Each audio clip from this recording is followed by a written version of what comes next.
ओम नमो भगवते वासुदेवाय। ओम नमो भगवते वासुदेवाय।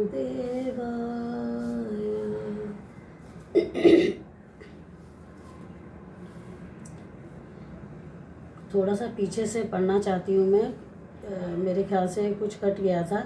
कोई कोई देवश्रेष्ठ विमानों पर चढ़कर वहाँ बैठे हुए सब लोगों पर कल्प वृक्ष के पुष्पों की वर्षा करने लगे। सूत जी कहते हैं, इस प्रकार पूजा समाप्त होने पर जब सब लोग एकाग्रचित हो गए, तब सनकादिक ऋषि महात्मा नारद को श्रीमद् भागवत का महात्म्य स्पष्ट करके सुनाने लगे। सनकादि ने कहा, अब हम आपको इस भागवत शास्त्र की महिमा सुनाते हैं।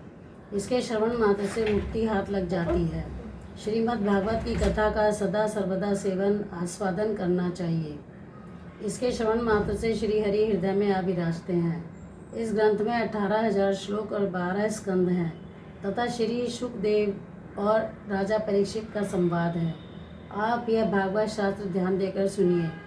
यह जीव तभी तक अज्ञानवश इस संसार चक्र में भटकता है जब तक क्षण भर के लिए भी कानों में इस शुक शास्त्र की कथा नहीं पड़ती। बहुत से शास्त्र और पुराण सुनने से क्या लाभ, इससे तो व्यर्थ का भ्रम बढ़ता है। मुक्ति के देने वाले तो एकमात्र भागवत शास्त्र ही गरज रहा है। मुक्ति देने के लिए तो एकमात्र भागवत शास्त्र ही गरज रहा है।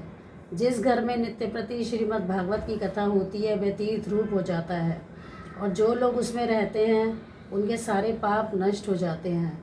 हजारों अश्वमेघ और सैकड़ों वाजपेयी यज्ञ इस शुक शास्त्र की कथा का 16वां अंश भी नहीं हो सकते। तपोधनों, जब तक लोग अच्छी तरह श्रीमद् भागवत का श्रवण नहीं करते तभी तक उनके शरीर में पाप निवास करते हैं। फल की दृष्टि से इस शुक शास्त्र की समता गंगा, गया, काशी, पुष्कर या प्रयाग कोई तीर्थ भी नहीं कर सकता।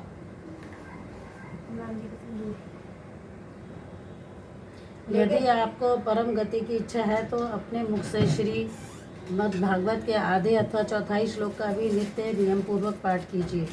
ओमकार, गायत्री, पुरुष सूक्त, तीनों वेद, श्रीमद् भागवत, ओम नमो भगवते वासुदेवाय, यह द्वादशाक्षर मंत्र 12 मूर्तियों वाले सूर्य भगवान, प्रयाग, संवत्सर रूप, काल, ब्राह्मण, अग्निहोत्र, गौ, द्वादशी तिथि, तुलसी, वसंत ऋतु और भगवान पुरुषोत्तम, इन सब में बुद्धिमान लोग वस्तुतः कोई अंतर नहीं मानते। जो पुरुष अहर्निश अर्थ सहित श्रीमद् भागवत शास्त्र का पाठ करता है उनके करोड़ों जन्मों का पाप नष्ट हो जाता है, इसमें तनिक भी संदेह नहीं है। जो पुरुष नित्य प्रति भागवत का आधा या चौथाई श्लोक भी पढ़ता है उसे राजसूय और अश्वमेघ यज्ञों का फल मिलता है। नित्य भागवत का पाठ करना, भगवान का चिंतन करना, तुलसी को सींचना, गौ की सेवा करना, ये चारों समान है। जो पुरुष अंत समय में श्रीमद् भागवत का वाक्य सुन लेता है उस पर प्रसन्न होकर भगवान उसे वैकुंठ धाम देते हैं। जो पुरुष इसे सोने के सिंहासन पर रखकर विष्णु भक्तों को दान करता है वह अवश्य ही भगवान का सायुज्य प्राप्त करता है। जिस दुष्ट ने अपनी सारी आयु में चित्त को एकाग्र करके श्रीमद् भागवत अमृत का थोड़ा सा भी रसास्वादन नहीं किया, उसने तो अपना सारा जन्म चांडाल और गधे के समान व्यर्थ ही गंवा दिया। वह तो अपनी माता को प्रसव पीड़ा पहुंचाने के लिए ही उत्पन्न हुआ। जिसने इस शुक शास्त्र के थोड़े से भी वचन नहीं सुने वह परमात्मा तो जीता हुआ ही मुर्दे के समान है।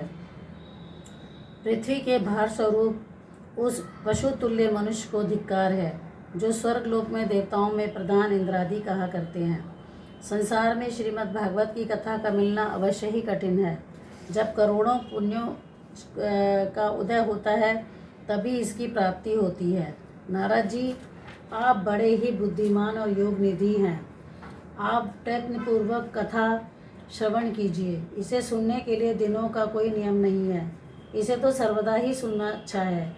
इसे सत्य भाषण और ब्रह्मचर्य पालन पूर्वक सर्वदा ही सुनना श्रेष्ठ माना गया है, किंतु कलयुग में ऐसा होना कठिन है। इसलिए इसकी शुकदेव जी ने जो विशेष विधि बताई है वह जान लेनी चाहिए। कलयुग में बहुत दिनों तक चित्त की वृत्तियों को वश में रखना, नियमों में बंधे रहना और किसी पुण्य कार्य के लिए दीक्षित रहना कठिन है।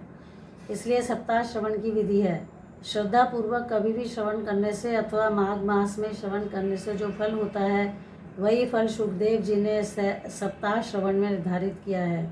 मन के असंयम, रोगों की दुर्बलता, आयु की अल्पता के कारण तथा कलयुग में अनेकों दोषों की संभावना से ही सप्ताह श्रवण का विधान किया गया है। जो फल तप, योग और समाधि से भी प्राप्त नहीं हो सकता वह सर्वांग रूप में सप्ताह श्रवण से सहज में ही मिल जाता है। सप्ताह श्रवण यज्ञ से बढ़कर, व्रत से बढ़कर है, तप से कहीं बढ़कर है, तीर्थ सेवन से तो सदा ही बड़ा है, योग से बढ़कर है, यहाँ तक कि ध्यान और ज्ञान से भी बढ़कर है। अजी इसकी विशेषता का कहाँ तक वर्णन करें, यह तो सभी से बढ़ चढ़कर है। शौनक जी ने पूछा, सूत जी यह तो आपने बड़े आश्चर्य की बात कही। अवश्य ही यह भागवत पुराण योग वेता ब्रह्मा जी के भी आदि कारण श्री नारायण का निरूपण करता है, परंतु यह मोक्ष की प्राप्ति में ज्ञान आदि सभी साधनों का तिरस्कार करके इस युग में उनसे भी कैसे बढ़ गया। सूत जी ने कहा, शौनक जी जब भगवान श्री कृष्ण इस धरा धाम को छोड़कर अपने नित्य धाम को जाने लगे तब उनके मुखारविंद से एकादश स्कंद का ज्ञानोपदेश सुनकर भी उद्धव जी ने पूछा। उद्धव जी बोले, गोविंद आप तो अपने भक्तों का कार्य करके परम धाम को पधारना चाहते हैं, किंतु मेरे मन में एक बड़ी चिंता है, उसे सुनकर आप मुझे शांत कीजिए। अब घोर कलिकाल आया ही समझिए, इसलिए संसार में फिर अनेकों दुष्ट प्रकट हो जाएंगे।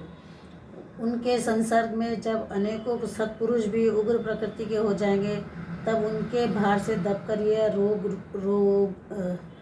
यह गो रूपिणी पृथ्वी किसकी शरण में जाएगी। कमल नयन, मुझे आपको छोड़कर इसकी रक्षा करने वाला कोई दूसरा नहीं दिखाई देता, इसलिए भक्तवत्सल आप साधुओं पर कृपा करके यहाँ से मत जाइए। भगवान आपने निराकार और चिन्ह मात्र होकर भी भक्तों के लिए ही तो यह सगुण रूप धारण किया है, फिर भला आपका वियोग होने पर वे भक्तजन पृथ्वी पर कैसे रह सकेंगे। निर्गुण उपासना में तो बड़ा कष्ट है, इसलिए कुछ और विचार कीजिए। प्रभात क्षेत्र में उद्धव जी के ये वचन सुनकर भगवान सोचने लगे कि भक्तों के अवलंब के लिए मुझे क्या व्यवस्था करनी चाहिए।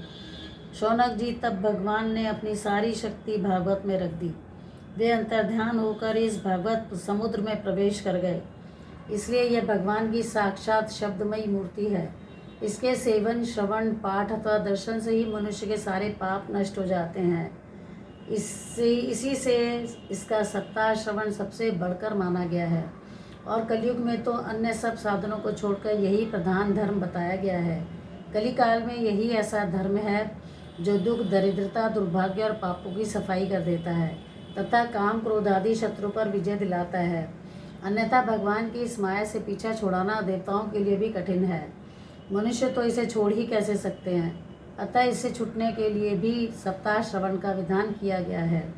सूत जी कहते हैं, शौनक जी जिस समय सनकादिक मुनीश्वर इस प्रकार सप्ताह श्रवण की महिमा का बखान कर रहे थे, उस सभा में बड़ा आश्चर्य हुआ, उसे मैं बतलाना चाहता हूँ, सुनो। वहाँ तरुणावस्था को प्राप्त हुए अपने दोनों पुत्रों को साथ लिए विशुद्ध प्रेम रूपा भक्ति बार बार श्री कृष्ण गोविंद हरे मुरारे हे नाथ नारायण वासुदेवा आदि भगवान नामों का उच्चारण करती है।